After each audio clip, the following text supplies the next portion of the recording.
Hello friends, today's topic is fraction. So we will start introduction to fraction. आज हम fraction के बारे में पढ़ेंगे.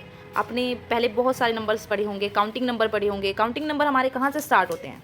जैसे कि आप जानते हो काउंटिंग नंबर हमारे स्टार्ट होते हैं 1 से लेके सो ऑन 1 2 3 4 5 6. इन सारे नंबर्स को हम नेचुरल नंबर्स भी बोल देते हैं. बट हमें कुछ नंबर्स फ्रैक्शंस में मिलते हैं. अब फ्रैक्शंस होती क्या है वो चीज़ आज हम पढ़ेंगे.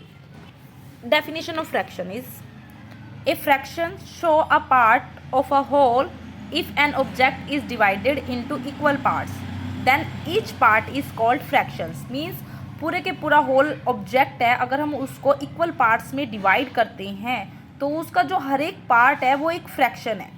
फॉर एग्ज़ाम्पल देखो, मैंने कुछ डायग्राम्स बनाए हुए हैं. इस डायग्राम्स में आपको दिख रहा होगा कि फर्स्ट बॉक्स है. इस बॉक्स में ये पूरा बॉक्स जो बना हुआ है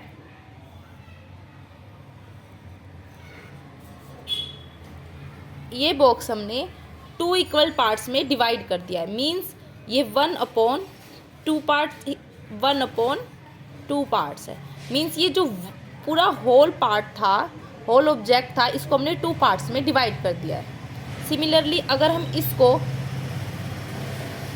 इसमें एक लाइन ऐसे और एक लाइन ऐसे ड्रॉ कर दे तो ये इक्वल कितने पार्ट्स में डिवाइड हो रही है? ये हमारी 4 पार्ट्स में डिवाइड हो रही है. 1 2 3 एंड 4. मीन्स ये वाला पोर्शन 1/4 हिस्सा होगा, ये भी 1/4 हिस्सा होगा, ये भी 1/4 होगा, ये भी 1/4 होगा. मीन्स हमने एक ऑब्जेक्ट को 4 इक्वल पार्ट्स में डिवाइड कर दिया है. ऐसे ही हम एक पोर्शन को 3 पार्ट्स में भी डिवाइड कर सकते हैं. ये 1/3 1/3 1/3 पार्ट्स.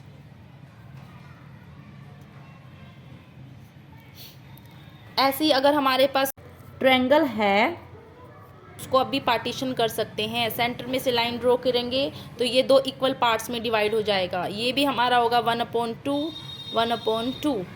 ऐसे हम सर्कल को भी डिफरेंट पार्ट्स में डिवाइड करके उसको फ्रैक्शन में लिख सकते हैं.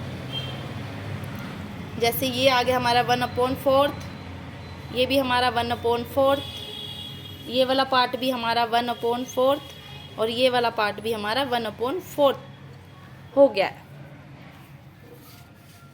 Naming a fraction. Naming a fraction means fractions को नेम कैसे दे सकते हैं. अब हमने एक पार्ट लिख लिया 3/4. मीन्स एक पार्ट को हमने लिखा है 3/4. तो इसमें जो ये 3 है ये क्या है, इसको क्या बोलेंगे, क्या नेम देंगे, ये चीज़ हम इसमें पढ़ेंगे. ये जो 3 है इसको हम न्यूमिनेटर्स बोलते हैं. Means how many parts out of the wholes are to be consider. Means पूरे के पूरे पार्ट में से कितना हिस्सा हम कंसीडर कर रहे हैं उसको हम ऊपर रखते हैं. मीन्स उसको हम न्यूमिनेटर्स कहते हैं. वो हमेशा फ्रैक्शन में ऊपर वाली साइड आएगा. और जो नीचे वाली साइड होती है, जो जैसे 4 लिखा है, ये हमारा क्या है, ये हमारा डिनोमिनेटर है. ये क्या होता है, ये total number of parts in which whole object can be divided. Means जो टोटल नंबर ऑफ पार्ट्स जो किए गए हैं. फॉर एग्जांपल जैसे हमने ड्रॉ किया था, ये पूरा का पूरा ऑब्जेक्ट कितने पार्ट्स में डिवाइड किया गया था? 2 पार्ट्स में डिवाइड किया गया था. इसलिए जो इसका डिनोमिनेटर है वो हमारा क्या है, 2 है. और हम सिर्फ एक पार्ट को कंसीडर कर रहे हैं, इसीलिए हमने इसका जो न्यूमिनेटर रखा है वो रखा है 1. Okay, I hope you all understand. आगे फ्रैक्शंस को हम ग्रुप के थ्रू भी बांट सकते हैं. Means fraction as a part of a group. Means अगर हमें कोई ग्रुपिंग में ऑब्जेक्ट दे दिया गया है और उसका फ्रैक्शन पूछा जाए तो हम कैसे करेंगे. देखो इस डायग्राम में मैंने 5 बलून्स बनाए हैं, 1 2 3 4 एंड 5. इसमें 2 बलून्स रेड कलर के हैं और 3 बलून्स हमारे ब्लू कलर के हैं. पर टोटल नंबर ऑफ बलून्स कितने हैं? 5. Thus 2/5 of balloons are red. Means अगर हमसे कोई पूछे कि रेड कितने हैं तो हम उसमें क्या लिखेंगे, हम बताएंगे 2/5 मीन्स इसका जो 2 है, रेड कलर कितने हैं, 2 है, तो हम 2 न्यूमिनेटर रखेंगे और 5 टोटल नंबर ऑफ बलून्स है, इसलिए हम डिवाइड में जो डिनोमिनेटर है वो 5 लेंगे।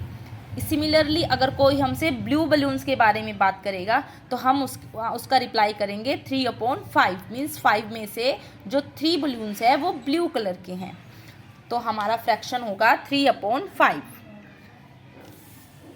Fraction as a part of a whole means अगर हमारे पास ग्रुपिंग ना हो के कोई एक ऑब्जेक्ट दे दे, उस ऑब्जेक्ट को हम पार्टीशन करके उसके पार्ट्स डिवाइड करके तो हम फ्रैक्शन को कैसे लिखेंगे। जैसे मैंने ये डायग्राम बनाया है, इस डायग्राम में मैंने एक सर्कल ड्रॉ किया है, सर्कल को हमने इक्वल 3 पार्ट्स में डिवाइड किया है, जिसमें से इसके 2 पार्ट्स जो हैं ब्लू कलर से फिल हैं, मीन्स कलर्ड जो पार्ट्स हैं वो 2 है, टोटल पार्ट्स हमारे 3 है।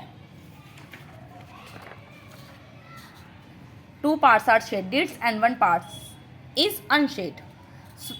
So fraction of shaded part क्या होगा, 2/3 मीन्स जितने पार्ट शेडेड हैं वो कितने हैं हमारे 2 और टोटल पार्ट्स कितने हैं हमारे 3। सो हम लिखेंगे 2/3, जो हमारी नोमिनेटर्स की वैल्यू होगी वो 2 और डिनोमिनेटर की वैल्यू होगी 3। सेम बिल्कुल fraction of unshaded parts equal to 1/3 means 1 जो है वो हमारा अनशेड पार्ट है और जो 3 है टोटल नंबर ऑफ पार्ट्स आ गए। ऐसे ही हमने फ्रैक्शंस को लिखना है। अगर हमें ऑब्जेक्ट दिया है, ऑब्जेक्ट को ध्यान से देखेंगे कि उसके कितने पार्टीशन हुई हैं और फिर जिस पार्ट्स के बारे में जितना पार्ट्स कंसीडर किया गया होगा वो हमारा न्यूमिनेटर बनेगा और टोटल नंबर ऑफ पार्ट्स हमारा डिनोमिनेटर होगा। उस तरीके से हम इसको फ्रैक्शन को राइट डाउन करेंगे।